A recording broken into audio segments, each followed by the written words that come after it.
In today's video, I'll teach you how to check old Amazon order history. So if you want to check the order history of Amazon, first of all launch open any browser of your choice. You can see over here I've opened Google Chrome.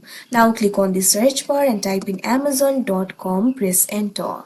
After you do that, you'll be led to the official website of Amazon. Make sure you're logged in to your account. So if you want to check the old order history, it is actually very simple. Right now I do not have the access to my account, but I'll tell you what to do.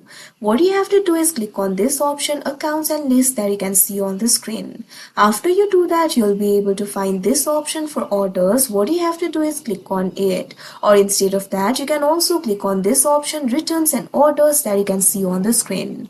Now after you do that, you'll be able to see all of your order history in another interface. If you want to check the old order history, what you have to do is simply use the filter. Usually 3 months is selected. All you have to do is click on it and simply specify the date that you would like to see the order history of, and you'll be able to see the old order history. So that is how you check old Amazon order history. I hope you found this video helpful. Thank you for watching.